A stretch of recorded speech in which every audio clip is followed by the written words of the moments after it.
56 years ago, our people achieved the most important of all human desires, freedom and independence. We should all therefore give thanks and pray for our founding fathers, without whose efforts and toil we will not reap the bounties of today. I know that uppermost in your minds today is the economic crisis. The recession for many individuals and families is real. For some, it means not being able to pay school fees. For others, it is not being able to afford the high cost of food, rice and millet, or the high cost of local or international travel. And for many of our young people, the recession means joblessness, sometimes after graduating from university or polytechnic. I know how difficult things are and how rough business is. All my adult life, I have always earned a salary, and I know what it is like when your salary simply is not enough. In every part of our nation, people are making incredible sacrifices. But let me say to all Nigerians today, I ran for office 4 times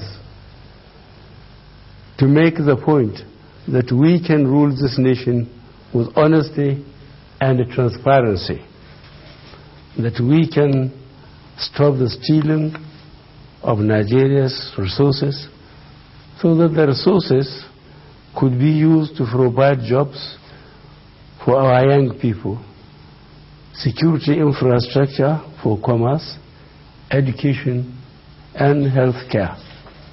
I ran for office because I know that good government is the only way to ensure prosperity and abundance for all. I remain resolutely committed to this objective.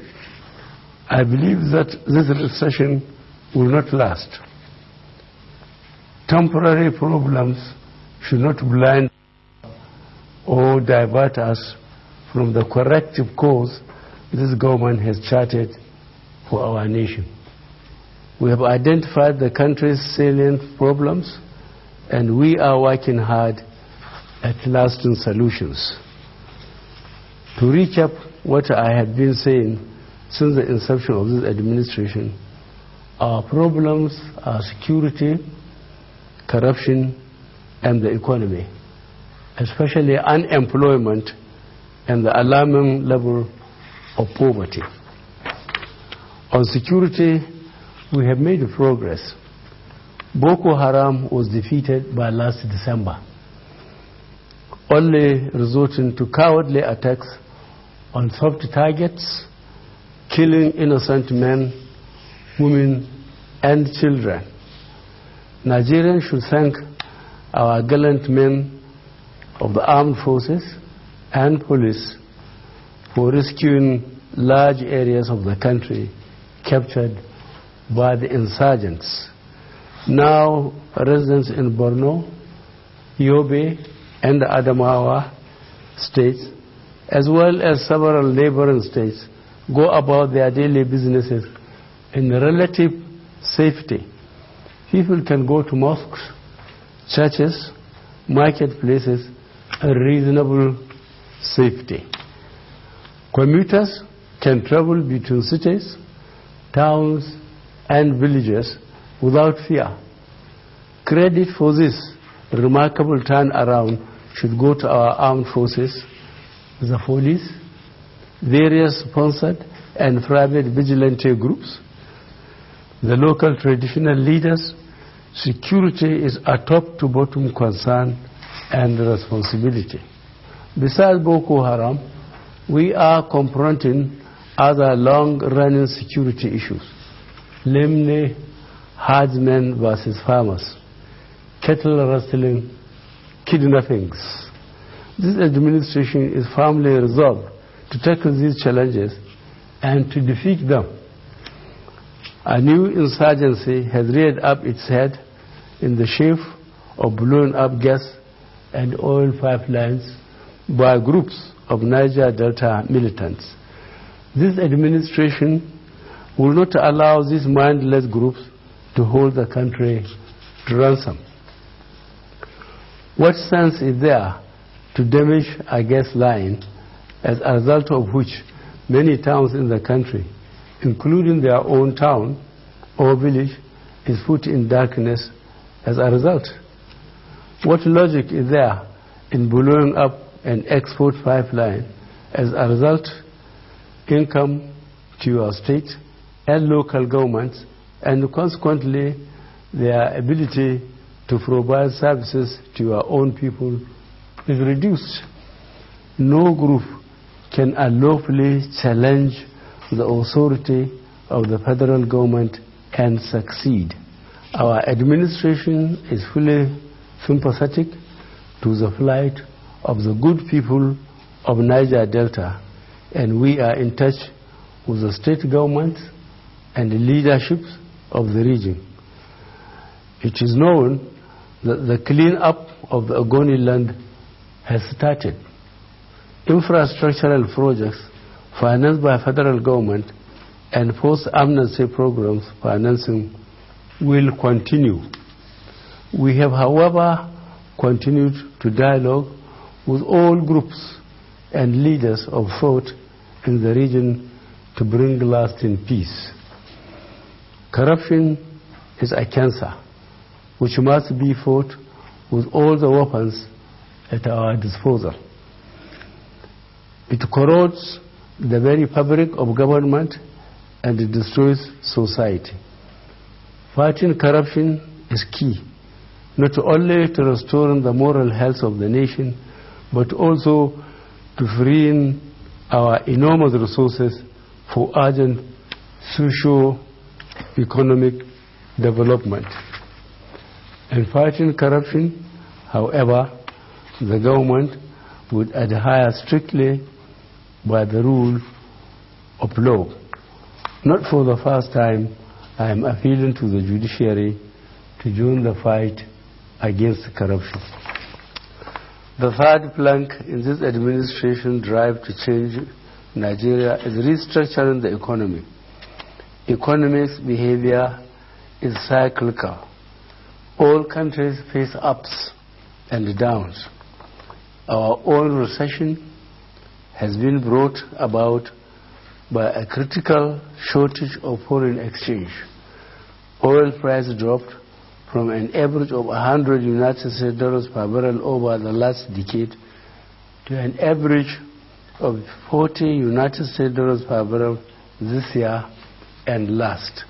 Worse still, the damage perpetrated by Niger Delta thugs on pipelines sometimes reduce Nigeria's production to below 1 million barrels per day against the normal 2.2 million barrels per day. Consequently, the Naira is at its weakest, but the situation will stabilize. But this is only temporary. Historically, about half our dollar export earnings go to importation of petroleum and food products. Nothing was saved for the rainy days during the period of prosperity. We are now reaping the whirlwinds of corruption, recklessness, and impunity. There are no easy solutions, but there are solutions nonetheless, and government is pursuing them in earnest. We are to repair our 4 refineries so that Nigeria can produce most of our petroleum requirements locally, pending the coming on stream of new refineries. That way, we will save $10 billion yearly in importing fuel. At the same time, the Federal Ministry of Agriculture and the Central Bank have been mobilized to encourage local production of rice, maize, sorghum, millet, and soya beans. Our target is to achieve domestic self-sufficiency in these staples by 2018. Already farmers in 13 out of the 36 states are receiving credit support through the Central Bank of Nigeria's Anchor Borrowers Program. Kebbi State alone this year is expected to produce 1 million tons of locally grown rice, thanks to a favorable harvest this year. As part of the 13 states, Lagos and Ogun are also starting this program. Rice alone, for example, costs Nigeria $2 billion United States dollars to import. The country should be self-sufficient in basic staples by 2019. Foreign exchange thus saved can go to industrial revival requirements for retooling, essential raw materials, and spare parts. It is in recognition of the need to reinvigorate agriculture in our rural communities that we are introducing the LIFE program. The government recognizes that irrigation is key to modern agriculture.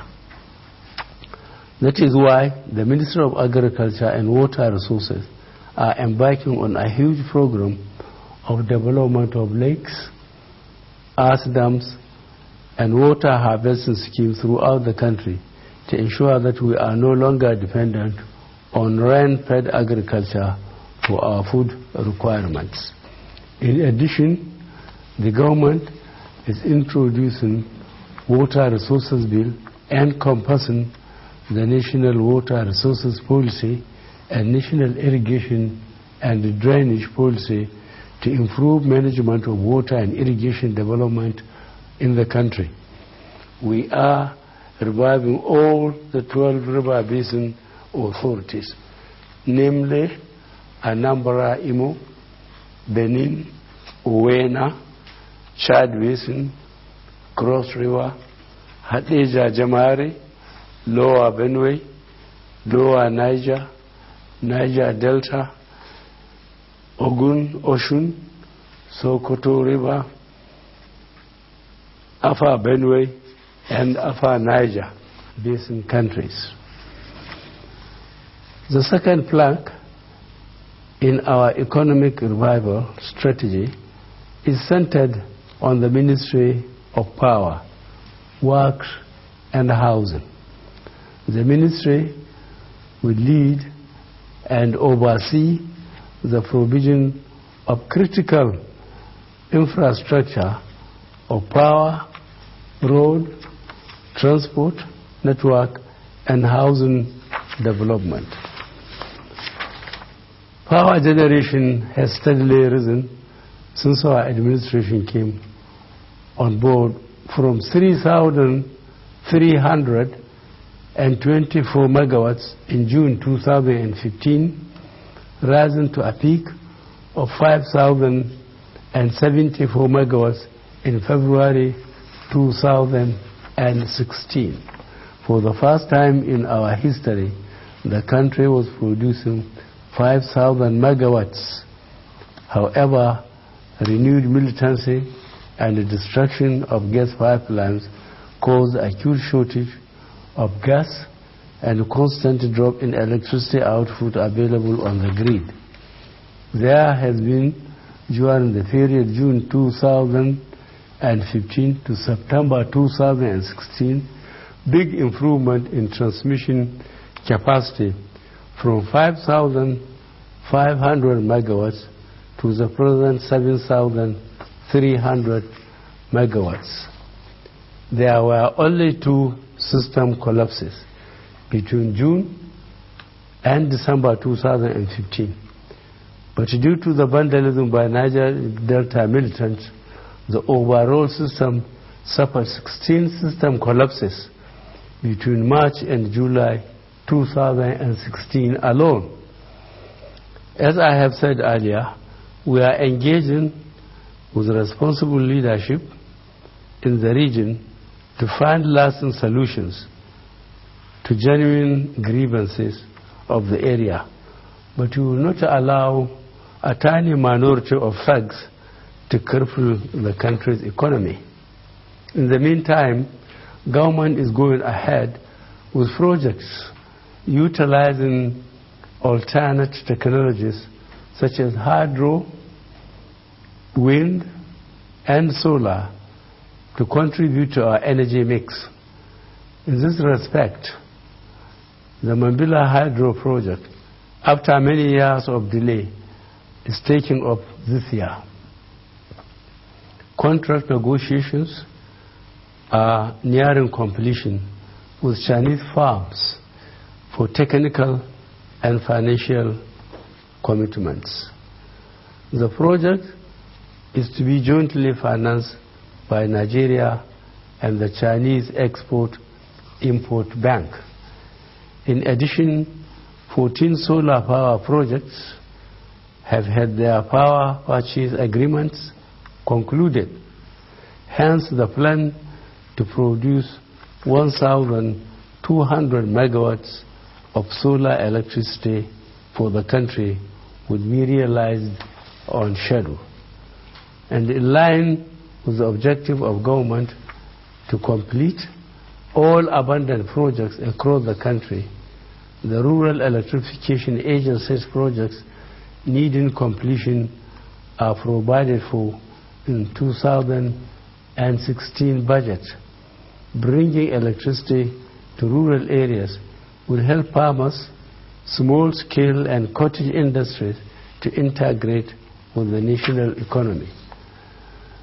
Roads construction and rehabilitation has taken off. The sum of 12 billion naira was allocated to this sector in the 2015 budget, not enough even to pay interest on outstanding unpaid claims.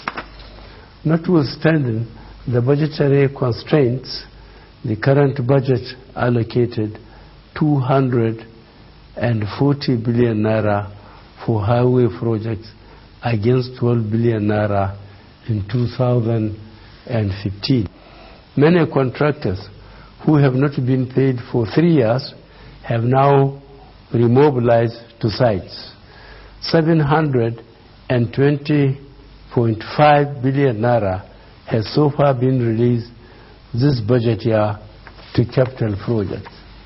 The Ministry of Power, Works and Housing has received 197.5 billion naira. Work on the following highways has now resumed: dualization of Calabar, Itu Road in Cross River, Akwa Ibom State; dualization of Lokoja, Benin Road, Eho, Benin City, Edo State. 3. Reconstruction of outstanding sections of Benin Shagamu Expressway, Edo, Ogun State. 4. Expansion works on Lagos to Ibadan dual carriageway, Ogun, Oyo State. And 5. Rehabilitation of Onitsha Enugu Expressway, Anambra, Enugu State. And number 6. Rehabilitation and reconstruction of Enugu Port Harcourt dual carriageway, Abia, River State. 7. Rehabilitation of Hadeja Nguru Road, Jigawa State. 8. Dualization of Kano to Katsina Road, Kano State. 9. Dualization of Kano, Maiduguri Road, Borno State. 10. Dualization of Azare, Potoskum Road, Azare, Sharuri Road, Bauchi State.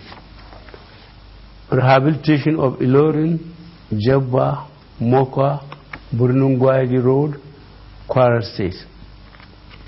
12. Construction of Oju Lokoja Uweto Bridge over River Benue, Benue State. Other major highways are in the queue for rehabilitation or new construction. Already, contractors have recorded about 9,000 workers laid off, and government expects that several hundred thousands of workers will be re-engaged in the next few months as our public works program gains momentum. On railways, we have provided our funding to China for the building of our standard gauge Lagos to Kano railway. Meanwhile, General Electric is investing $2.2 billion United States dollars in a concession to revamp, provide rolling stock, and manage the existing lines, including the Port Harcourt-Maiduguri line. The Lagos-Calabar Railway will also be on stream soon. We have initiated the National Housing Program. In 2014, 400 million naira was voted for housing. In 2015, nothing. Our first budget this year is devoting 35.6 billion naira. Much of the house building will be private sector led, but government is initiating a pilot housing scheme of 2,838 units uniformly spread across the 36 states and the FCT.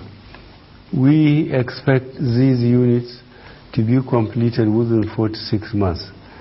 These experimental Nigeria house model units will be constructed using only made in Nigeria building materials and components. This initiative is expected to reactivate the building materials manufacturing sector, generate massive employment opportunities, and develop sector capacity and expertise. The programs I have outlined will revive the economy, restore the value of the naira, and drive hunger from our land. Abroad, Nigeria's standing has changed beyond belief in the last 18 months. We are no longer a pariah state. Wherever I go, I have been received with unaccustomed hospitality. Investors from all over the world are falling over themselves to come and do business in Nigeria.